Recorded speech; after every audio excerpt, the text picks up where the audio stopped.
तुम भी सोच रही होगी कि हम दोबारा यहाँ क्यों आ गए। मैंने सोचा कि तुम्हें एक और चांस दिया जाए। चांस मतलब? हानिया, आप लोग कुछ लेना ले क्यों नहीं रहे प्लीज। मुझे किसी चांस की जरूरत नहीं है। चुप रहो हानिया। मामा डैडी मेरे कहने पर यहाँ पर आए। फिर तो चांस आपने अपने बेटे को दिए, मुझे नहीं। माय गॉड, तुम तो बहुत बदतमीज लड़की हो। हमें तो यहाँ आना ही नहीं चाहिए था। मैंने तो ऐसी मजाकन बात कह दी, इसने तो बात का बतंगड़ बना दिया। मामा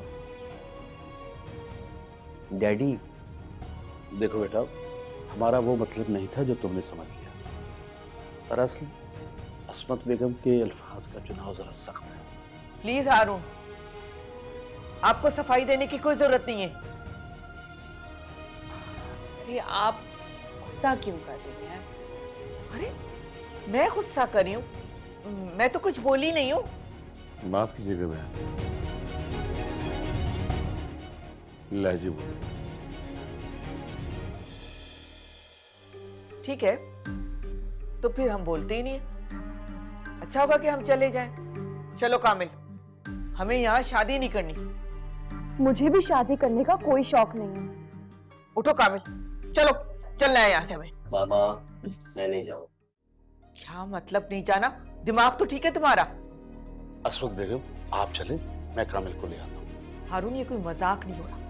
जब मैंने कह दिया कि ये मोटी और बदतमीज लड़की मेरी बहू नहीं बनेगी तो नहीं बनेगी। लेकिन मैं शादी करूंगा तो सिर्फ और सिर्फ हानिया से। और मुझे ये शादी नहीं करनी है। सुन लिया तुमने? अब दिल ठंडा हो गया? मैं गाड़ी में बैठी हूँ, जल्दी से आ जाओ, देर मत करना।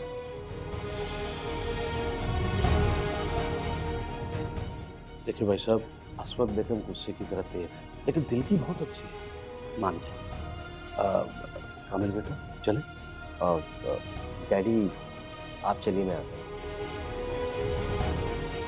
अगर आप लोगों की इजाजत हो तो क्या मैं अकेले में हानिया से बात कर सकता हूँ?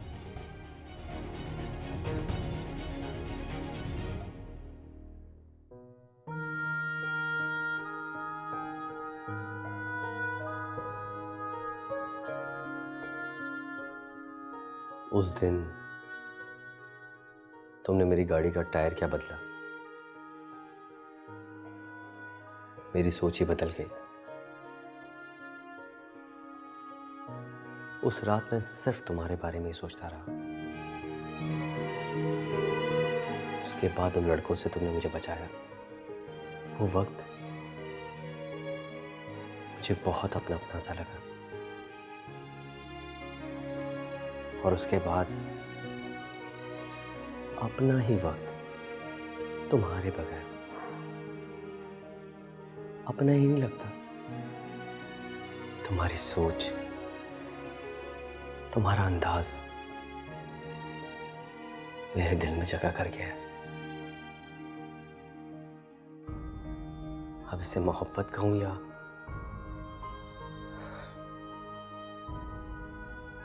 मैं कई दिनों से सिर्फ तुम्हारे बारे में ही सोच रहा हूं। मैं तुमसे शादी करना चाहता हूं। तुम मेरी ब्यूटी क्वीन हो। मैं तुम्हें अपने दिल की मलका बना के रखूंगा।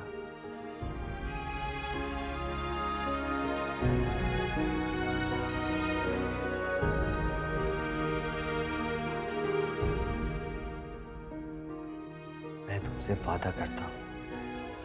कोई मुझे कुछ भी कहे, आई डोंट केयर, लेकिन तुम्हारी मामा ने जो कहा है वो खंजर की तरह मेरे दिल पर लगा है।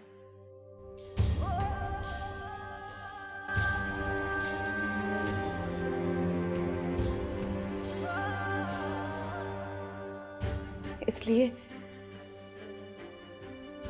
मुझे ये शादी नहीं करनी।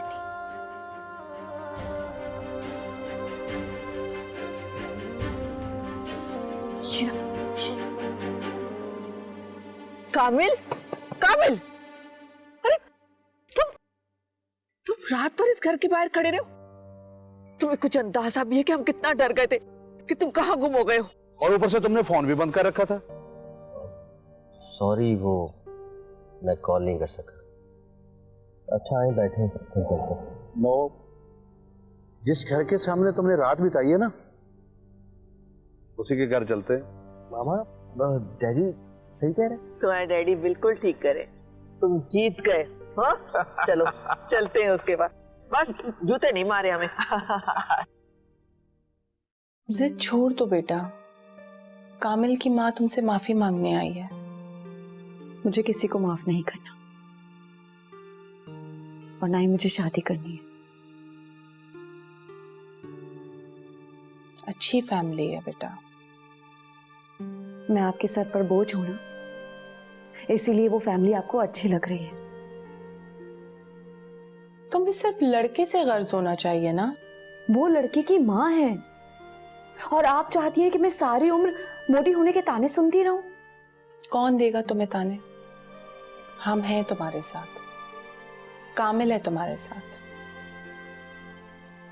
तुम्हें पता है कल कामिल पूरी रात हमारे घर के सामने अपनी गाड़ी में बैठा रहा है, अपने घर नहीं गया वो। बेटा चलो, अल्लाह ने बहुत अच्छा नसीब मिलाया है, मेरी बात मानो। आ गई हानिया।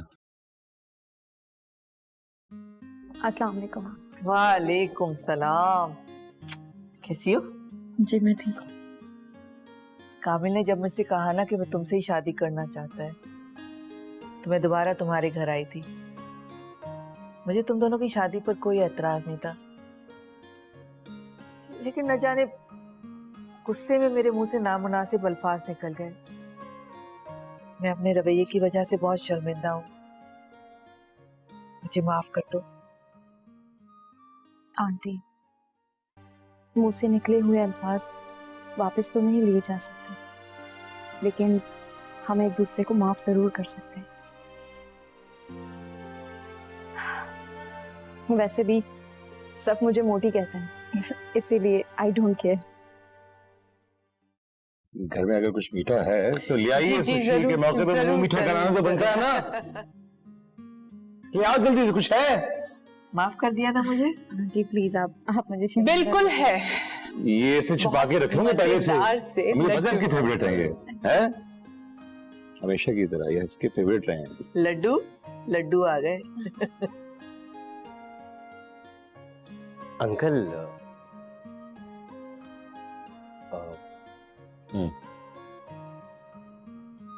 लीजिए। बिस्मिल्लाह करो।